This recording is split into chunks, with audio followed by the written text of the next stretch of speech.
No, I'm not a writer. Okay.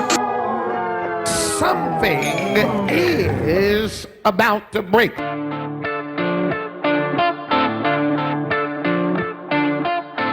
Welcome to episode 18 of the About to Break podcast. I'm your host, Taylor Hughes, and it's been a great week for me. You know what the gauge is? You know how I know it's been a good week? It's because I bought a ukulele.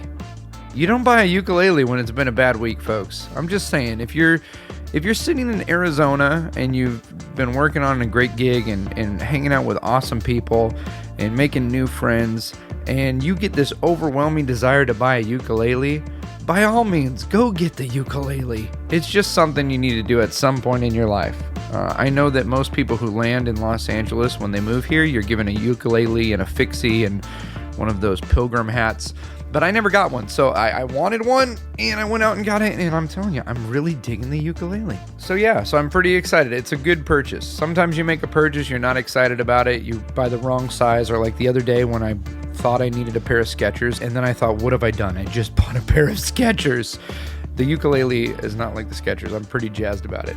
This episode is going to be a great one, guys. I met Mallory Moye when we were doing an industrial video shoot. I was playing a part of a magician, and she was playing a bride who was getting married in Vegas. And she was just such a delightful human being that when I sat down and thought, who would I want to have on this podcast? Mallory was one of the first people that got on that list. One of my favorite moments of any episode so far. You will see it when it comes. You'll know what's happening. Many of you know Mallory from her work on the show Hart of Dixie, which she starred in for 4 seasons. That show ran for 4 years on television and only took my wife 3 days to watch on Netflix. That's how good it was. I know you're going to love her, and she's got some exciting things coming up that we're going to talk about on this podcast. Sit back, relax, and enjoy the incredible Mallory Moye. Welcome, Mallory! Thank you so much. I'm so excited to be on. I'm so glad. I'm a big fan. Oh, come on. Yeah, I've listened to all of them. I love it so much. I love what you're doing. I think it's great and important. Oh, well, thank you. Thank you. It is a weird life that we live as artists, and I think it's good for us to have conversations to help, encourage one another and all of that. How did you get into this weird thing called arts and entertainment? So I started just I did theater back in high school because my best friend did it. And I just wanted to have an excuse to spend more time with her. Oh, that's cool. Yeah, and I was always really into the visual arts. Yep. And so painting, and I did jewelry making and sewing. I was super nerdy growing up and into all sorts of stuff like that. And but I discovered theater and found a real passion for it. And I was going to a rehearsal. And I showed up early for like our high school play rehearsal, and my theater teacher at the time was like, "Hey, so where are you going?" I was a senior in high school, and she was asked, "Where are you applying to colleges?" And I was like, "I don't know. I guess I'm just gonna go to the University of Georgia." I grew up in Athens, Georgia. It's a small college town. University of Georgia is pretty much where like everyone in my family has gone to, and it just was kind of assumed I would go there. And she was like, "Have you thought about acting?" And I was like, "No." Like that, do people really do that? Like they make a career of that? So you were doing it and loving it. It went from being a thing you did because your friends were doing to something that you actually enjoyed but didn't think you could make a career out of it. Absolutely. I didn't realize like people could make a career out of it. I mean, from Georgia, we always knew about like Julia Roberts came from Georgia, right. But it was like, that wasn't real life, that it didn't seem like an attainable goal. I never met anyone who had pursued it. And so I bought a book about theater programs because I was like, I guess I should go to school for it. Okay. And it's so funny. I ended up going to NYU. Yeah. And I don't know how I, got in. It's a great school if you're going to do theater. I figured, right? I was like, I guess that's where you go. I don't know. I saw like Felicity. Had you traveled much before you went off to New York for school, or? No. I had gone to New York once before, and it was the week before the World Trade Centers fell. Wow. And we actually went and took a picture like in front of that big globe that's Yeah. now very iconic, and took a picture, and we were going to go up to the top, and we're like, there was a long line, and we're like, no, we'll just do it next time. Wow. And then a week later, I was sitting in my biology class. Oh my God, I just noticed my screen froze in a really great way. It's a killer. It's okay. Your audio still sounds great. Oh, there, you're back. I was like, don't you love that? I'm like, I don't, when do I make those faces when I talk? we'll It freezes on the worst faces. We're not recording video, but that would have been a great shot for the promo of the podcast. That's my new headshot. Yeah, and you're telling this like very important story. Yeah. Sorry. I know. I was like, I'm so distracted by this. So I went to school and I studied acting, and like it was more of NYU has kind of a conservatory program, and it was very competitive, and that's where like acting kind of became a job, you know, and I felt like I kind of became like a theater robot in a sense. Like I spent the next few years after I got out of school trying to kind of find what drew me to theater in the first place. You know, like suddenly I had all these tools and techniques and skills, but it was taking away just like the humanity of it and why I was drawn to it in the first place, which was like being a vessel to tell other stories and getting to walk in the shoes of someone else for a few hours. Was it like just the pressure of having to succeed, like knowing it was going to be a job and you had to pay the bills with it? And exactly. Yeah. Like suddenly it was like, okay, I've really committed to pursuing this. Yeah. And there was a lot of stakes involved. Whereas before it was just like a fun side activity. Yeah.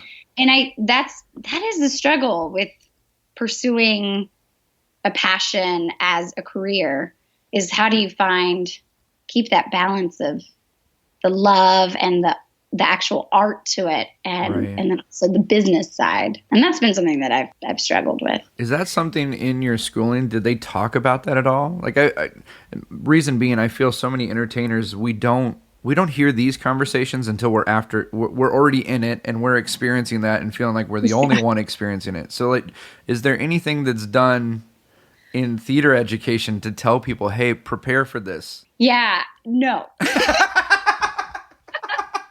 No.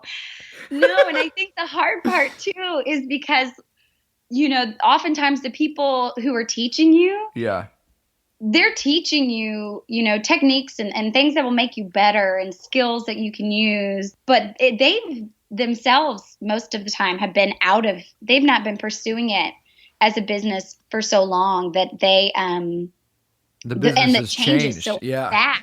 Yep. Yeah, that like they lose touch. You can lose touch really quickly with what's happening. And I don't know. I don't know if it's like you have to do it on your own before you can learn those lessons, or if someone could have told me some of these lessons before. I'm not sure I would have listened, you know? I don't know. You said you got a book when you decided you were going to study. What was this book you got? Oh, well, I got a book that had performing arts programs in it. Oh, okay. For the school. Yeah, for the school. So, and then I was like, my mom was like, you can't go to the West Coast. That's too far. And so I just looked at like New York and Chicago. Yeah. At this point, had you worked outside of school, or was it was just the monotony of having to class, rehearsal, performance? Exactly. Yeah. That's exactly how it was. Like we weren't encouraged, and we really didn't have time to audition for stuff outside of school. Yeah, there's something really wonderful about routine and doing the same drill over and over again and getting it into your body. And like, now it's second nature. But then so when I first came out, I was just kind of going through those motions and the soul was missing, which was really important. Like I remember I was taping an audition with a friend and they were like, okay, it sounds great, but like do it now like a real person. I was like, oh, you're right. Wow. You're right. Like it's terrible.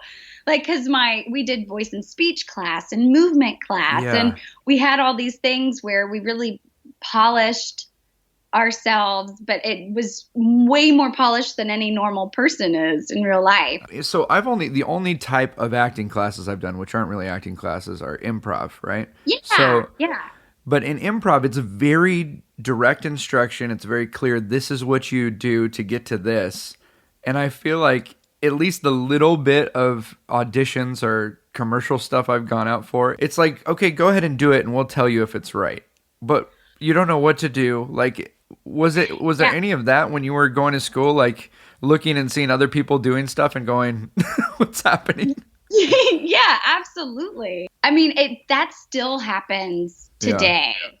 Yeah. Like, because now, so I'm in this new market. I recently moved back to Georgia just over a year ago. And I have been going through so many life stuff. I got married, I got divorced. There's a lot of stuff. So I took a little personal time to just like go back in and because I had no energy for anything else. But now that I'm pursuing this in the Atlanta market, most every audition is self-tape.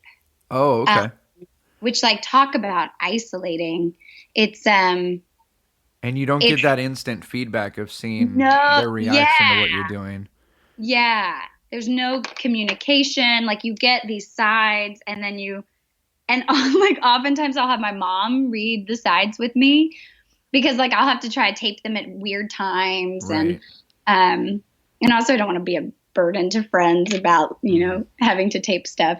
Yeah. It's just it's like you're throwing something at the wall and hoping it sticks. Yeah. And that's weird too. I mean, I've had to do for, even for shows, comedy magic shows, you submit this stuff to an organization or someone who's going to book you. And then when it's not a personal, either a phone call or a Skype thing or a one-on-one interaction, you have no idea, did they even look at it? You know what I mean? You don't. Yeah, you're like, is it this? You feel like you're just sending it out into the ether. Yeah. And you don't even know if anyone will ever see it or, and if they do, like what they thought of it. The funny thing is too, everybody says like, oh, how do you handle all that rejection?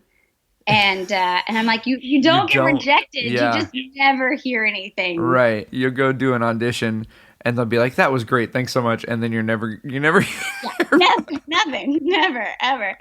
I had this experience recently at an audition. I was like, it made me think of this podcast. It was a callback for this commercial and it was actually in person. So, for people who aren't in acting, callback is that you go and you do the one audition or you submit video and then they invite you to come back again. Like it's round 2, right? Exactly. Yes. Okay. And most of the time you hope that they've invited back only a small portion of the first people who auditioned. Yeah. But that's not always the case. Okay. Sometimes we call it like an all back where they just literally have everybody come back. They just weren't paying attention the first day. They're like, I don't know. Hey, just have them all do it again. Yeah, like, could you all just come back and do that one more time? And anyway, I was feeling really confident about going into the callback. Yeah. And then I got there and it was a thing with a partner. And I was looking around and the guy who I had auditioned with originally, who was to play my husband, he wasn't there. And I was like, oh, man, I felt like for sure he would be there. Yeah. And the casting assistant came over. And she was like, Mallory, we're so sorry. Your partner's not here yet. And I was like, oh, of course he's not. Because like that guy's not here yet. And like, we're going to go in together and we're going to book this. Oh yeah. And, you guys had like the connection. There was like, God. Wait, hold on. Sorry. My agent's calling me. Take it. Okay. 1 second. Hello. Okay, guys, remember that exciting moment I told you? One of my favorite moments since recording this podcast. It's happening right now. Mallory's on the phone with her agent. Check out what happened. My God. Was that good news? That was great news. That was like, oh my God. Taylor, this is hysterical. What? That's like, I could not have like scripted that better. Right. Was that the audition you were just talking about? No, I never booked that. Okay. I never booked that. No, this is an audition I went in for, and another happened to be in person. In person are the best. Yeah. And it's for a pilot that they're shooting in Atlanta called The Resident for Fox. Okay. And I booked like a co-star role on it. What? How cool I'm like, is that? Oh my God, that's amazing. That's amazing. I know, that's amazing. Can we talk more often? I know, this is great. You're We'll good just let me show. know when you're waiting for a call. You know, you're waiting for that pins and needles call, and jump on Skype. Right. I know. I'm like, I seriously could not have planned, because guess what? I auditioned for this a week ago. Okay. And I have not heard a thing. So you're like, I ah. had assumed, like every audition, like, oh, that means you didn't get it. Because Yeah. normally if you don't hear, TV casts It's so quick. fast. Oh, yeah. And if you hear in like 24 hours, then you're like, nope, not happening. So How that's stinking pretty cool exciting. is that? Yeah. I'm so happy. I know. Me too. Oh my God. That's like that's the first thing I've booked in like a year. First of all, let's have a little I'm raising the roof. I'm Celebration. just raising the roof. Let's You know. bring out the La Croix. La Croix, everybody. Round of La Croix. Lovely. How stinging cool. Man, let's talk about that. Yeah. Because I think a lot of people think once you book something, then you're just on a roll. Like it's just, and this. I thought that too at one point. And then that would happen. This is one of my major stresses in life is that you can book the greatest gig ever. But when that gig is over, I almost feel like in entertainment, we're all realtors. You know, like a realtor works their butt off and doesn't make any money until the thing actually closes. Right. And then you're going to get a little bit of money, but then the gig is over. Just as good as your last set, like home you Yes. sold. After college, I was really lucky. People always ask, like, okay, how did you get on Hart of Dixie? What's the You know? formula? Yeah. What's my what did 5 you do? steps to becoming a star? Exactly. Yeah. And I'm like, for me, you know, you hear those stories of people who were discovered in a diner or at the mall. And like, that was not my fate. Yeah. I don't think that's most people's, you know, but it happens, I guess, to a small few. Those are the stories we hear and we all go, that's going to happen. I also serve cheesecake and coffee. So one day I'm going to set it in front of the right person. I secretly hope that, like, with very little effort, like, someone will just be like, you. I choose you. Yeah. But I was always really lucky. Like, so I went to, Well, but I put in a lot of work, I guess, too. Yeah.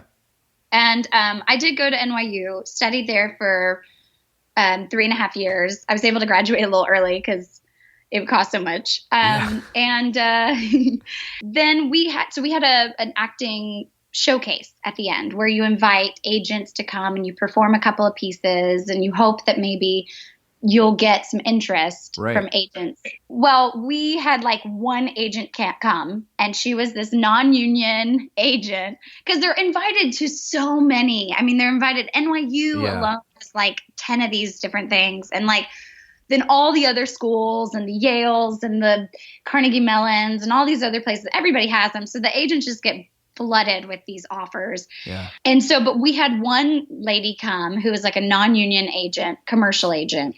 And that's how I started.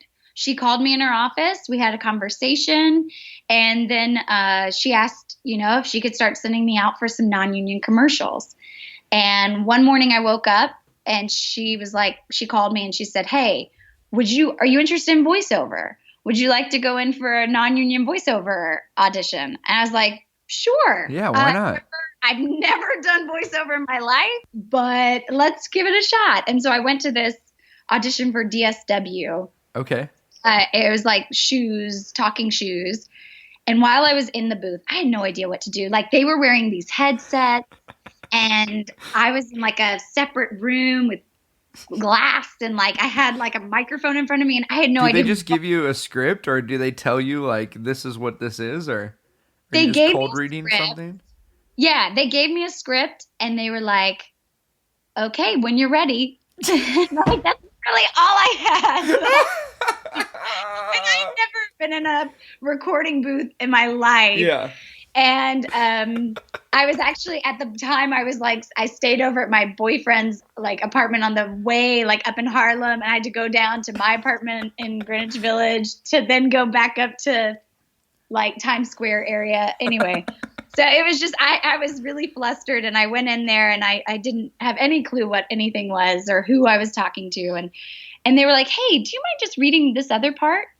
And I was like, okay.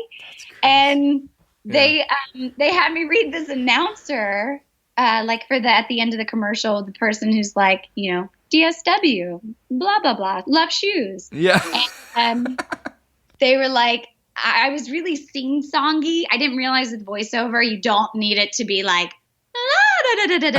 it wasn't animation. It was supposed to be, a commercial. Right. Okay. So they worked with me. And then the day I ended up booking the role for one of the shoes. And then on the day we went to go record it, again, I have no idea what I'm doing. I'm in there with like these women who've been doing this for years professionally. Are you like excited that you've got a gig? Like, or are you I'm still so excited. It was my first paid gig, and like really well paid, for me. It was still non-union, but it was like way more money than I think it was for like $8,000. Wow. Or well, actually at first it was going to be $2,000. And was then it like a buyout thing?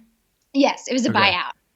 And what happened was then we get there the day we're supposed to record, like I was just going to be in one commercial. And they were recording at the time, they were doing like 4 or 5 commercials at one time, but I was in one. And I get there and they're like, the girl who we hired to do the announcer got sick and we want you to step in. And I was like, what? That's crazy. I was like, it was amazing. Yeah. And I ended up doing that for like the next year and a half. And that's how it was like a steady gig. You were the voice of DSW? I was the voice for That's voice cool. For a year and a half. It was amazing. Yeah. So I've gotten really lucky. And then again, I decided I lived in New York for a couple of years after I graduated. Nothing was really happening there.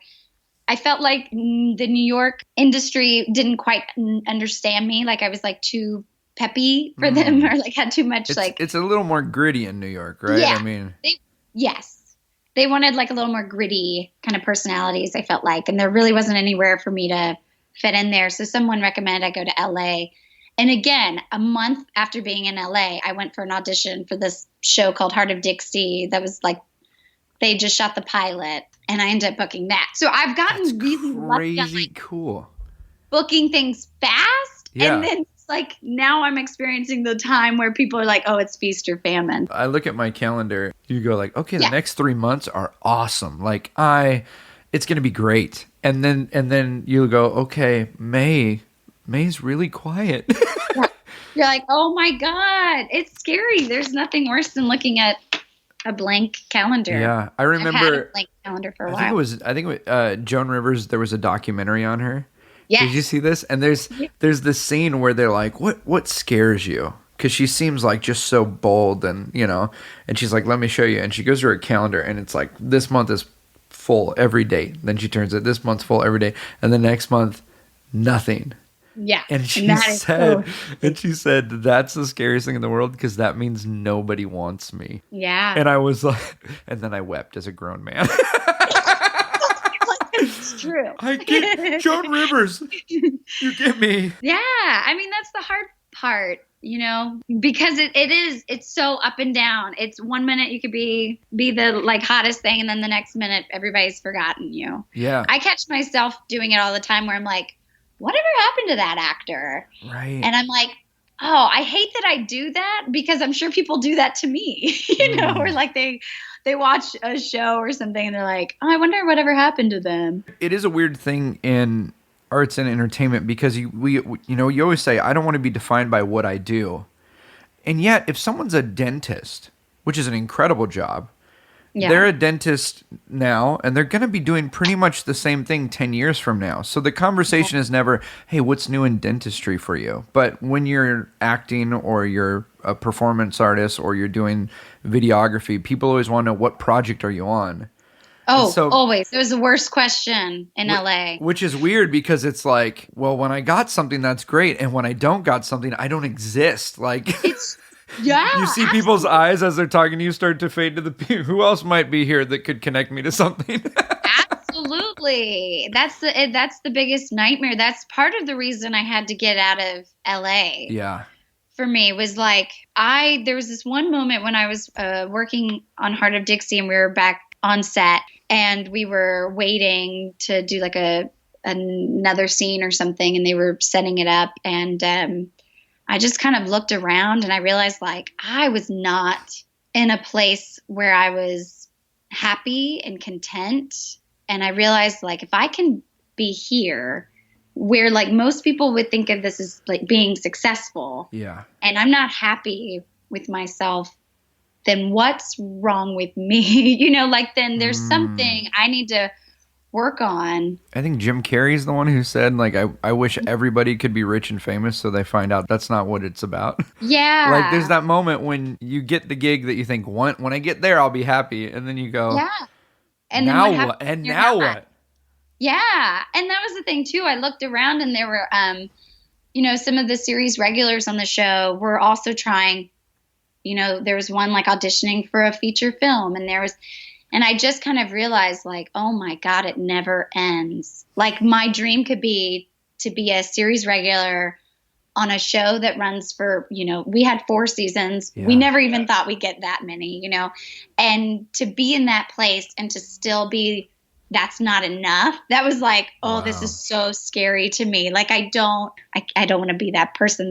That's just not how of course you always want to strive and to do better and to stretch yourself and grow, but to feel like that what I've accomplished is not enough, and like to get there and realize, oh, there's something just like hurting in me that's not going to be happy no matter what. Wow. So I had to get out of LA for a little bit, because that question of like, what are you working on now? I was like, Yeah. It's true. You can feel it. Like people, the second you say you're not well, I don't know. I'm auditioning. I'm not working on anything. Yeah. It's like, oh, stay away. Like, someone said recently to me, they were talking about how it's like 20% is getting to the dance, and then 80% is knowing how to dance when you get there, that kind of thing. Mm-hmm. And it's weird that you can be at a place in your career where you're fully capable of doing the work, and yet you need someone else to invite you to the dance. You know, like you need someone to say, we got a spot. That's a really frustrating part that I've been struggling with personally is feeling like, especially after this past year and a half that I've been going through, got married and been going through a divorce.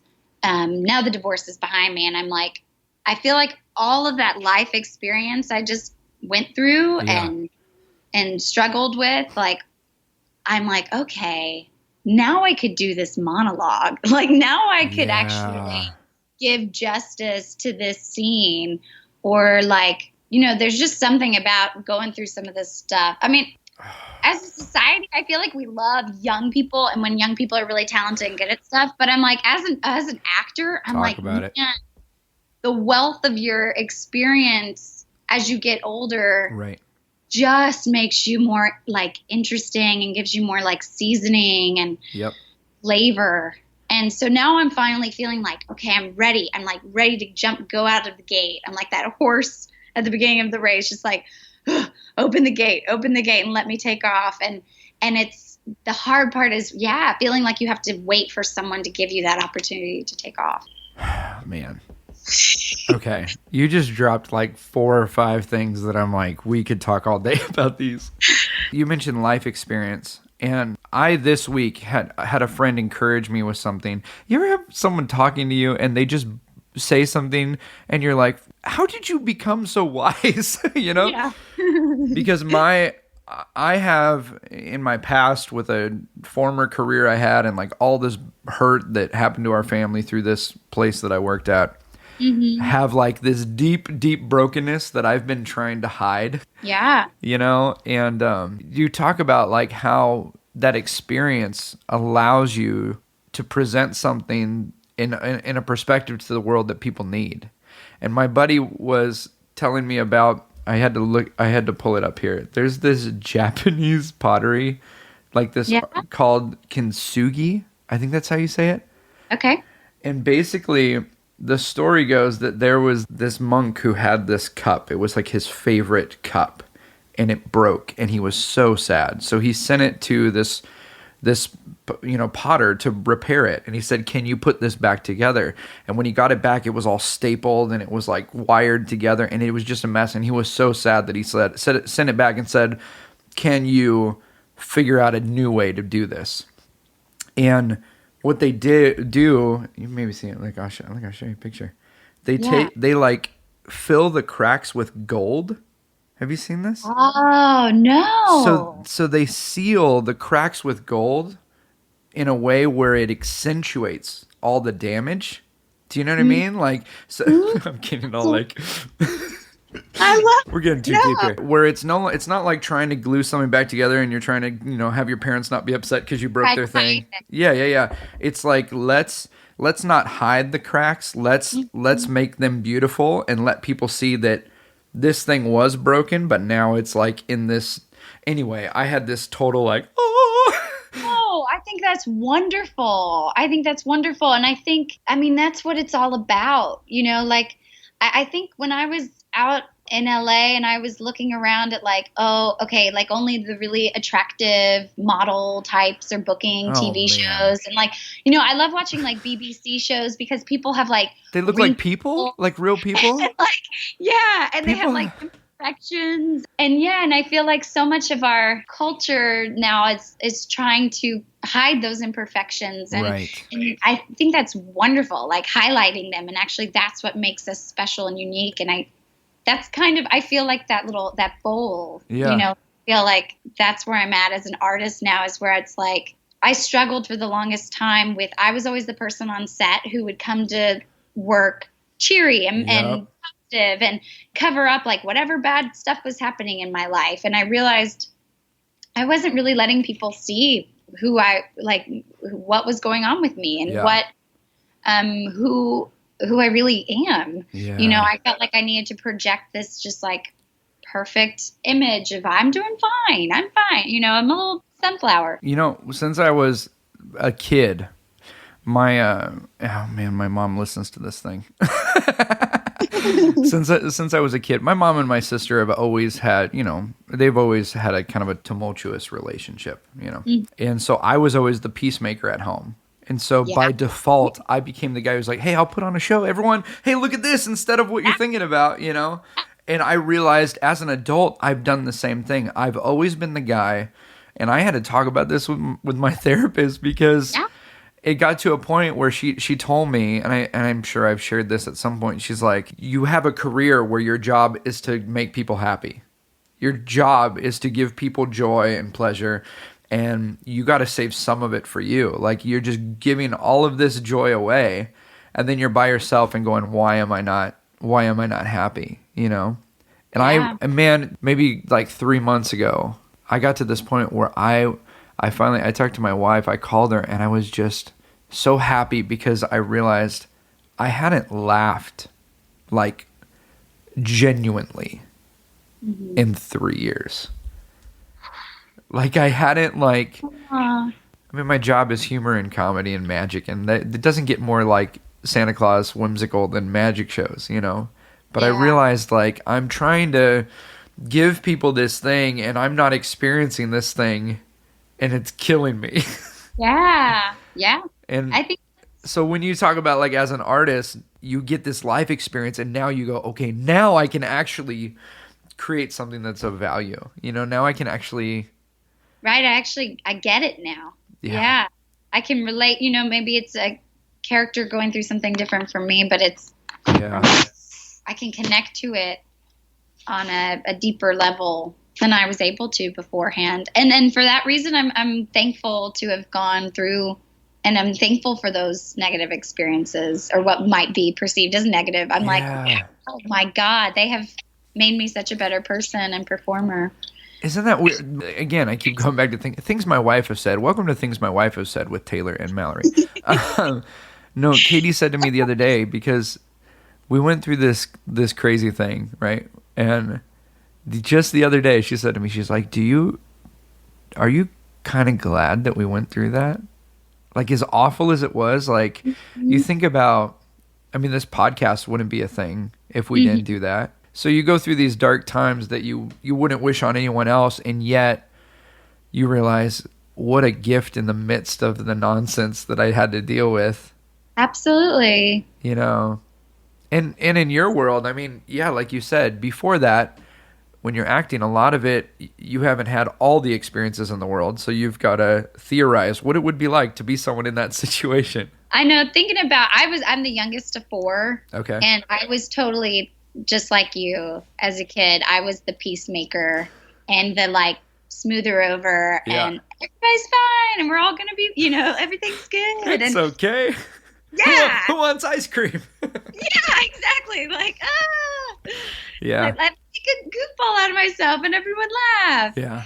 And it does come at like a detriment to yourself. And that is something I love therapy and strongly believe in therapy and something that I've worked on too, just being okay, not being okay. Yeah. And I read this article a few months ago so a year ago, I went from like working on a CW show for 4 years and like having an awesome life and paying my bills that way completely and having health insurance from that and all these wonderful things. And then suddenly a year ago, I guess it was like 2 years after Hart of Dixie ended, I found myself, I had to move back in with my mom. Yeah. I was living in my bedroom. I grew up in high school, and it was still like plastered with everything I had from high school. It was like it hadn't changed. It's like a time capsule. Yeah, yeah. And I started working as a server again, and it was a very humble. And I mean, this has been my life like this whole past year, and it's been a very humbling experience.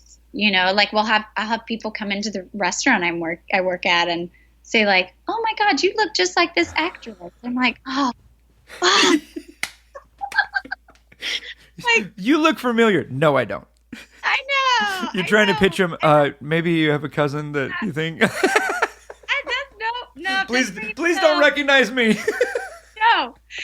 Because I've made the mistake of going, that's me. And they're like, oh my gosh. Where's my sweet tea? Oh, man. You're like, oh. Mallory. I mean, I'm telling you, like Taylor, and there's days where I'm just like, how is this my life? Yeah. And then now we're on the podcast and my agent just calls and I booked a role on a new pilot, like, crazy. So, I mean, you just never know what's going to look like. And I keep saying like, I'm like, the universe like is just giving me more character and like, and I think, oh my gosh, I'm totally blanking on Carrie, not Russell, Fisher? Carrie, which one? Fisher? Carrie Fisher. Yes. Yeah. Sorry. God, that's embarrassing. Carrie Fisher. I think Carrie Fisher said, and I think Meryl Streep recently repeated it, about like, take your broken heart and turn it into art. Yeah. And that's all I keep telling myself this past year. Like, actually, I'm developing a screenplay with my divorce attorney. And I'm like, if no way. That's a positive that comes out of getting divorced. Like, awesome. Like if I went through all of this so that I could be a better person and actor and maybe get a project that I'm working on out of it, then like awesome. And that's just how you have to look at things, and that's how I choose to look at it. It's that challenge of trying to think someday I'm going to look back on this moment and this won't be the issue. Like when I'm 50, 60, 70 years old, I'm going to have problems. They're not going to be these problems, you know? But right now, like literally every day you're writing your life story, like every day. And so to kind of separate yourself and go like, okay, today Mallory was feeling this way. Right. How is Mallory going to handle this? You know what I mean? Like someday you're going to look back and go, wow, that was awful. But if that awful thing didn't happen, I would have never met this person. And we would have never written that screenplay, like, so you've probably heard this story, but Tom Hanks, when he was living in New York, he had like booked, I think it was like Bosom Buddies or something, and like was going good. And then like, kind of like you're saying, no work after that. And he's got this apartment in New York because now he's moved his whole life to this place to do this thing. And his life is there, but the thing is over. And so now he's like having to go pay his rent at this one building, and it would just, every time he'd have to walk there, he would have anxiety. He'd always have to go ask for an extension and all this stuff. So I guess a couple years ago, he's in New York and he's walking around the corner and he's like, hey, this is by where that building was. I'm going to go see how I feel. Like, you know, being at this point in my life, how I feel walking there. And he goes around the corner and the building is now a damn Bubba Gump shrimp company.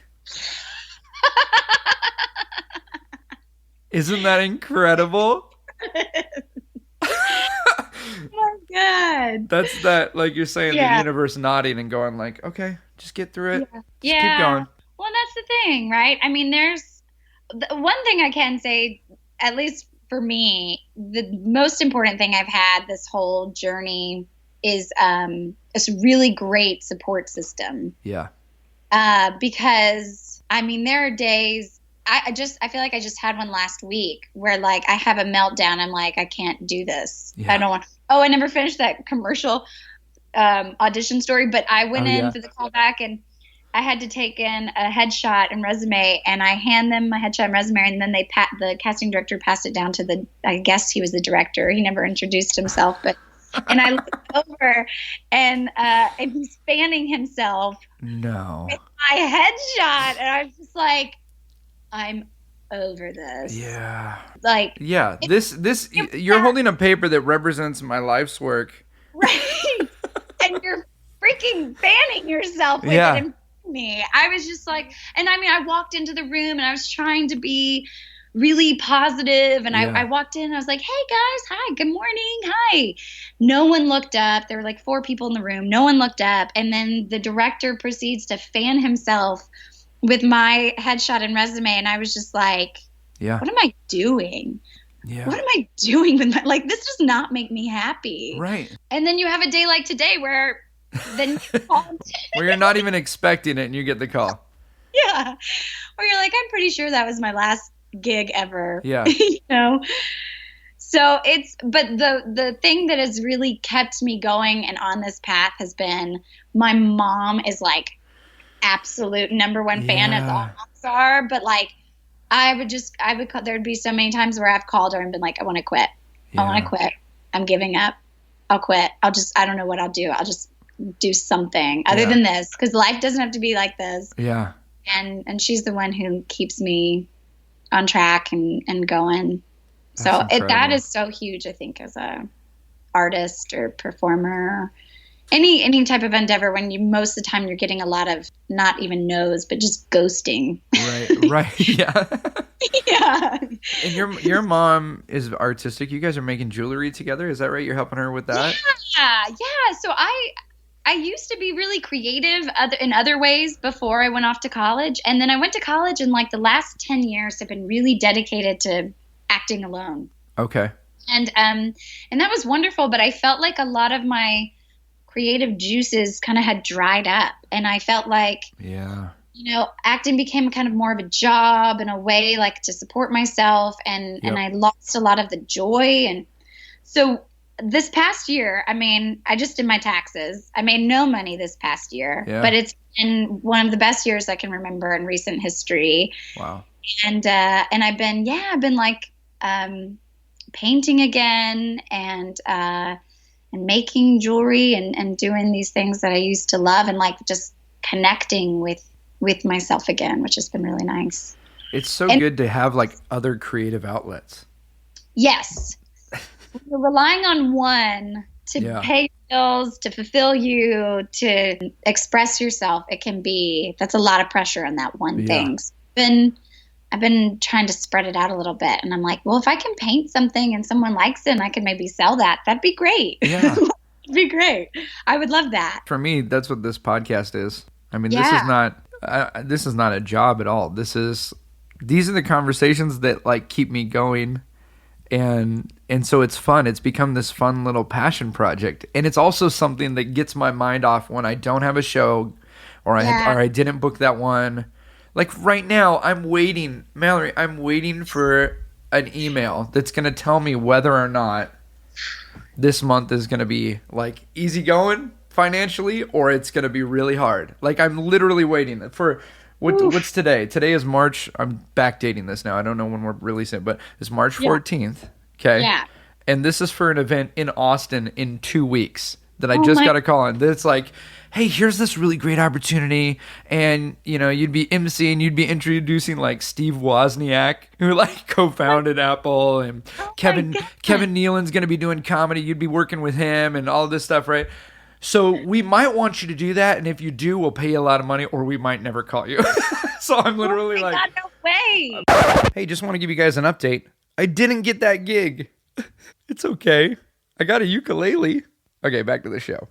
Having this conversation set up today where I knew, okay, Mallory and I are going to talk. It gives me something to focus on and to look forward to, and to find joy in the midst of the nonsense of trying to pay the bills, doing the thing that you love, Sorry. And isn't that that's such a hard part too, is realizing, like, because it's so easy for me to get really invested in an audition or like a possible opportunity, even though you probably don't really have a chance, when you're just auditioning. Yes. And you get attached, and then you never hear, like, sometimes you hear something, sometimes, most of the time for me, I don't. And so it's like, just not to get too attached to something that isn't yours yet is so hard. And trying to keep your mind healthy in the process. Like, I've done very little auditioning. Very little. But I've done enough to kind of get a taste of how it goes. And I realize it never goes how you think it's going to go. Like, and I've talked about this on here, but I've two times have auditioned for like a guest spot on Modern Family. And, which, for a guy who doesn't audition, that's like a stressful thing, right? Well, first of all, Modern Family, that's huge. Well, yeah. I figure like, it's kind of like being rejected by the cutest girl on campus. Exactly. It's like at least she said no to me. But the first time I went, I had no idea what to expect. And it was one of those things like, whenever you're ready. And I'm like, there's no instructions? Like, so then the next time I was like, I'm prepared. I got my sides memorized. I know exactly what I'm doing. I'm all, I got my mind all set. I walk in there and there's a sign that says, if you're auditioning for this role, that one no longer exists. We'd like you to read for this. And it's like new sides. And I'm like, ah! Yeah. That was the last audition I went on. I'm like, I don't know if I can handle it. Because every time I get so worked up, like, how great, you start to think, if this happened, then I have this. I have this so quickly. I can be like, oh my God, if I book this, that means that I could do this with that money that I don't even have. You've already spent the check. I've already spent the money. Yeah. Oh, like, now I have to book it. Oh yeah. Oh, I know. I went on an audition a few months ago, and it was for, I don't know, some company for like a kind of an industrial type thing or something. Yeah. I don't know. Anyway, and it was for an engineer, and it was so funny because they had the original storyboard up, and it was a male engineer. And then they like cross out male, and they're like, no, female. We're gonna like be progressive and do a female engineer. Like, women can be scientists too. And anyway, so I went in for the audition. They're like, okay, so there's no speaking, which I was like, great, that's awesome. Easy. Like, just something else I can't mess up, you know? And they're like, okay, so she's standing and like looking at her work, and she gives herself gives a little smile, but not too big of a smile. Like, we want her to be, what'd they say? We want her to be confident, but not cocky, because we want to like her. And I was like, what? I was like, how do you do that without speaking? With just a slight smile. I was just like, what? And first of all, I was like, I don't think they'd ever say this to a guy. Like, smile, but not too big, because we still want to like her. I was like, God, she's good at her job, but she's not threatening to those, Oh, my goodness. Okay. Anyway, so yeah, I mean, it's just like the craziest stuff you're sometimes dealing with. Yeah. And it's hard for me, it's like, that's not why I got into this, was so that I could like stand and give this strange smile. But sometimes that's what the job is, And so it's a struggle. And you never know too. It could be one of those things where, you could do that and nothing could come out of it, or it could be because you did that weird thing that they told you to do. Right. I mean, it's all weird. And I mean, I've laughed at like things that you've said on your podcast with other guests in the past, like about how there's like something deeply wrong with us. I remember being a kid growing up. So there's this place called the Magic Castle that's like. Oh yeah, I've been there. Have you been? Oh, so fun. Yes, is the coolest place. Oh, I geek out. I laugh because whenever someone's like, "So what is this place?" Every time I try to explain it, it just sounds so dorky. It's a house that's dedicated to magic. It's a castle. It's a castle of magic. So. When I was a kid, I joined this like junior society they have. It's like a kind of like a mentorship program for guys who want to do magic. And this lady, Diana Zimmerman, who's absolutely wonderful, gets up in front of all of us. And her husband like toured the world doing this huge show and very successful and did corporate stuff and all this thing. She gets up in day one. She's like, "I want you to know there's something terribly wrong with all of you." She's like, "Public speaking is the number one fear in the world. And all of you want to get up and do it. You are broken individuals." I'm like 12. I'm like, okay, so I'm broken. Got it. Writing that down. I'll carry that with me for the next 30 years. Oh, what have we not talked about that we should talk about? Oh my God. Well, so I guess I've noticed I jump around a lot. I don't ever finish a story. That's okay. But That's I how was life going to is. say, yeah, I was going to say, like, I was thinking about the path and like what it's looked like for me, because people are always like, well, how do I book a TV show? And for me, the thing that makes the most sense is like study your craft, work on it, and audition for this, like for the small stuff. Right? Like nobody wants to hear that part. Nobody wants to hear like, oh, do a bunch of student films and then do some really low paying indie films and then do, and like that's putting in the work. And I think it was on the episode with Zach where he said the thing about like everyone wants to be Adam Sandler, but no one wants to be on the road. Yeah. And I think that is that is the truth. Because the truth is, it's really not that glamorous. No. I meet people now who've seen Hart of Dixie and I'm like, man, that could not feel further from my life right now. Isn't like that wild? The realities of like day-to-day life don't look like that. They don't look like cool Instagram pictures and like being around celebrity friends and like just on Facebook, actually, the other day, one of the series regulars who I'm friends with on Facebook, he posted, he was like, this is somebody who's very successful, has been a series regular in multiple TV shows. And he was like, rejection never gets easy. Wow.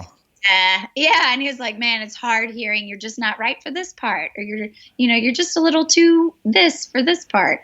I'm so glad that you're sharing that perspective, because I feel like we've done social media is great, but I feel like we've done a huge disservice to young artists, because everybody day one has theirname.com and a t-shirt and you know what I mean? It's like, right. And like that LA thing that you were talking about, everybody looks perfect. And everybody who's nobody looks like somebody. Oh, so yeah. It's incredibly intimidating to feel like I've not only got to be successful, but I have to promote this kind of false success online.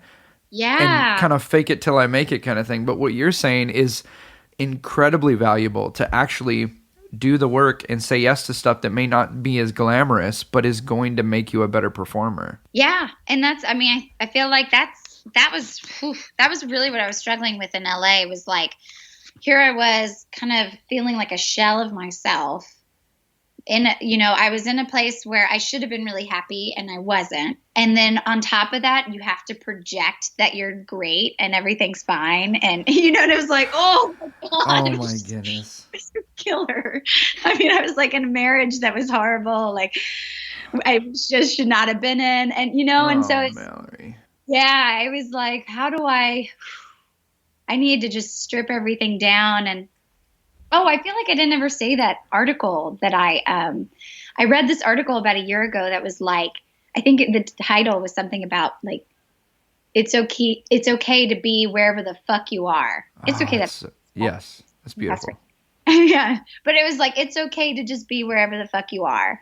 Yeah. And it was all about like, it's okay if your friends or peers are further along in life or look more successful to you, appear to have everything together. Like, and that was so freeing to me to realize my life this past year has been a total mess, or Yeah. to me, it's like a mess. But similar to that piece of pottery, it's Yeah. like broken, but maybe I can make something really beautiful out of it. And it's that challenge now of, do you say, okay, now I went away for a little bit, now I'm going to come back and it's just going to be like nothing ever happened? Or Right. do I embrace that and say something beautiful could come out of this? Yeah, absolutely. And I've been like, I know you've said on the podcast before, is talking about like, okay, don't wait for other people to give you opportunities. Because for acting, you could easily just wait till somebody calls you and says you booked a job. And I've been realizing for the longest time, like I've had a lot of stories I want to tell and like things that are personal to me. I'm really interested in more like real stories about, fully developed characters and just like human relationships and experiences and families and realizing like, okay, my voice matters. Yep. I think similar to how you probably felt when you started this podcast is like, well, who's going to want to listen to this? Like, that's still what in the back of my head, I'm like, well, who's going to want to see my story? And I struggle with that too. But like realizing, okay, my voice is just as, it deserves to be heard just as much as anybody else's.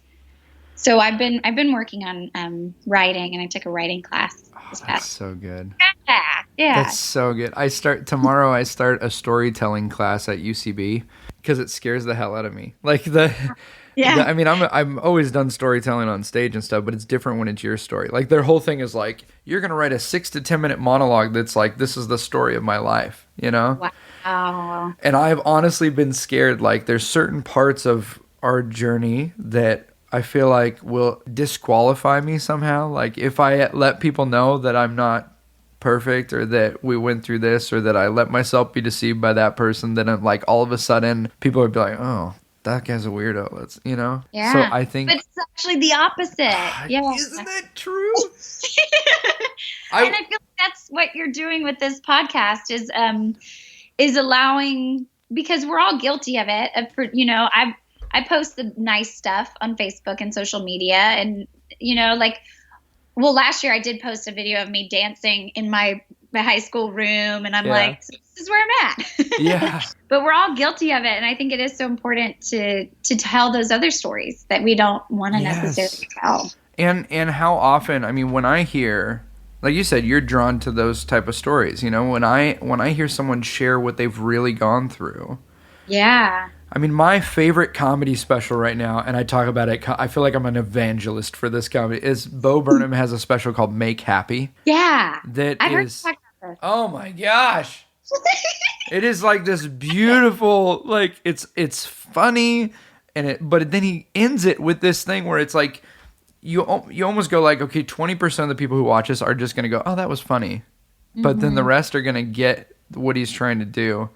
And he basically gets on stage and is like, I'm trying to give you something that I can't give myself. Like, I am unhappy. I hope you left happy, kind of thing, Yeah. And I sat there just weeping like, oh, it's beautiful. And yet I'm sitting here scared to reveal parts of my life, Yeah. We are in a weird time right now with the world, and, so many people are going through stuff. And I just think we're going to be blessed with wonderful art that comes out of this, Absolutely. I know, that's what I'm looking forward to too, is like listening to this in like 6 months to a year. Yeah. And being like, oh, that's so funny that's what I was worried about, or like, yeah. Like, oh yeah, I forgot that was something I struggled with. Thank you for doing this. Oh my God, it's been a pleasure. I'm loving this. I'm a little all over the place. I get like so excited about a topic, and then I get on to the next one. And I do the same thing. So together we're dangerous. This has been way encouraging to me. Aw, thanks. This has been really encouraging to me. Again, like this morning was one of those mornings where I'm just like, ugh, what am I doing? Right? I'm turning 30 this year. I know you should never say your age, but whatever. I'm like, that's real. But you feel like 30. You have to qualify. Like, I'm turning 30. I can play 23. Yeah. I don't look a day over 24. But so I mean, it's tough, Yeah. You kind of picture your life going in a certain direction. That's the one thing I've learned is like you make plans, and then you got to be prepared for plans to change. Yeah. Moving goalposts, right? Like, Yeah. The goal went over there. Okay, I'll go over there. I guess, okay, I'm going to say a goal I have for this next year. Love it. And then if I don't, like, I'm going to have to, that will hold me accountable for accomplishing it in the next year. Oh, that's awesome. We should do, and then a year from now, we should do another conversation and see where things are at. That would be kind of rad. Yeah. Hopefully I'm not like, oh yeah, about that. I never got around to it. All right, what's or if I am, I guess maybe it blossomed into something new. So we are recording this. It is Tuesday, March 14th, 2017. This day next year, what has happened? I've had this idea to work on, I don't know if it's a TV pilot or a feature film script yet, and that's been kind of my problem, is I'm like, I don't know. Yeah. But I'd like to have written a solid draft. Like, cool. I guess not a first draft, but like have like a solid draft, something where I've actually put this idea onto paper. Awesome. And like have a full length script of some sort. That's awesome. And I used to make this little web series called Some Assembly Required. And it was all like these awkward things that I do in life and that happen. And I think they happen to everybody. Oh, totally. And I want to bring that back. Awesome. Yeah. I'll go ahead and make goal of doing 12 by this time next year. 12 video spots? Yeah, I need to have at least 12 out. Oh, that's so good. That. So when I was sitting down, when I was getting ready I knew we were going to record. I'm like, all right, I'm going to go watch Mallory's demo and watch this stuff. And I found your Some Assembly Required on YouTube and binged it. Like, I was like, this is great. They're so fun. They're like these like sometimes only 45 seconds or like a minute and a half things. And it's like, this is like, how many times have we been in these weird moments? You're almost like seeing yourself do this thing and you're like, no, does other people go through this? And I'm watching those and going, I've done so many of these. Yeah, right? Yeah. That's how it started, was I just started writing down like the weirdest, dumbest, silliest stuff would happen on a daily basis. And I was like, I just started writing them down. And I was like, I want to turn this into something. And I like that it's just these little slivers of life, like just a little moment that kind of encapsulates how I feel like a lot of us feel. Oh, yeah. You know? Right. Do you have any goals you'd like to accomplish? Crap, I didn't know. Oh. I want to do a monthly show that's like a live about to break show. Oh, cool. So like my dream with this is to create like a live environment where we can have artists come and maybe an actor does a monologue and a musician plays a song and a comedian does a set, and then we talk about like the life experience that led to that piece. So awesome. So that's kind of the idea, is that I want to do like host a little show that I could have different friends and guests who have been on the show do pieces that are special to them, but then also kind of get a little bit of the backstory of where that came from. I love it. Yeah. Oh my God, I want to be on one of those shows. Yes. We'll do it. I've got so many Southwest points. We could fly you to Los Angeles. Hey, Southwest first class, which is like you just get to be one of the first people on the plane. I was like, I don't think they. You know what? I appreciate that about Southwest. I do. Like, it's the most unpretentious airline. In the sky.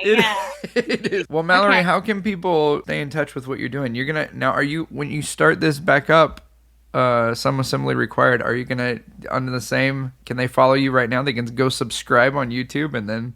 Yes. Yeah. I'll probably keep it under the same. I am not nearly as like savvy technologically speaking, so it'll probably just be under the same. Awesome. It'll be on my YouTube page, which I think is just like Mallory Moye. Cool. And then I'm on Instagram and Twitter as Mallory A. Moye. Because there's a Mallory Moye out there who beat me to everything. What is your social media nemesis or doppelganger? My guy is a computer programmer from San Francisco, and he always teases me. Like, he'll be like, that magician got this again.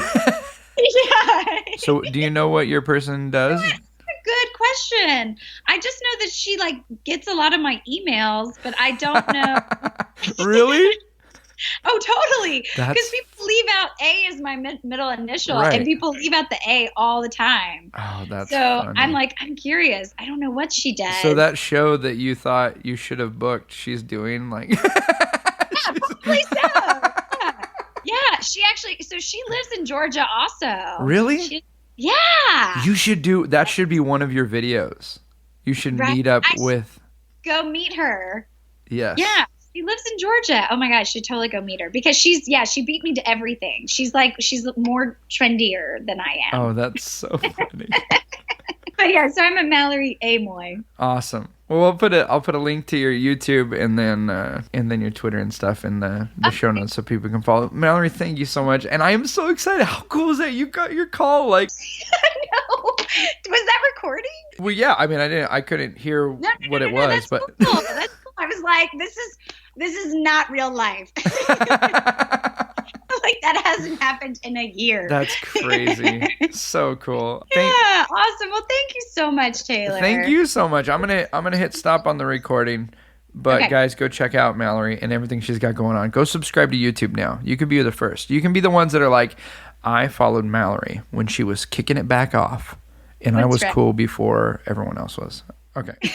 To say that it was a delight having Mallory on the podcast would be a complete understatement. Please go check out everything she's got going on. Subscribe to her YouTube page. Also check out her Etsy page. She's got some incredible artwork on there, and I know that bring a little joy to your life. I'll put the link on here so you can click on the show notes to go to that. Thank you again to everyone who's been rating on iTunes. 5-star reviews make a huge difference. If you love the podcast, please let people know what you think. It really, really helps, and it's a simple way that doesn't cost anything but can help us spread the word about this program. If you are in a situation where you can afford $1 a month, $2 a month, $5 a month, we've got something set up called Patreon. Just allows you to kick in a little dough to help us out in some of the costs associated with producing this podcast. Right now, we don't have a sponsor, which means that the producers of the show are the listeners of the show. So if you're enjoying the program and you want to help kick in a little bit of dough, $1 a month, $2 a month, something you wouldn't notice, we'll definitely notice and we'll be grateful for. So check that out. Also, I talked to Mallory about one of my big goals is doing a live show, and it's happening, folks. May 10th at the Loft on 2nd in Pomona. Chipper Lowell is going to be on that show. One of the funniest men I've ever met in my life. He's fantastic and a great, great human being. He's going to be on there. Eddie Firth from the podcast is going to be on there. Another hilarious friend of mine. And my good buddy Keith Coast coming out all the way from Oklahoma. He and his family, you'll hear about him on this podcast soon. He and his family literally sold everything, moved into an RV, and travel the country together as he entertains. Man, what a story. You guys are going to love it. Tickets as low as $10. You can get them right now on abouttobreakpodcast.com or click the link right here on the show notes. We hope to see you guys there. More exciting news coming, more great interviews. Thanks for being part of the conversation, guys. Much love.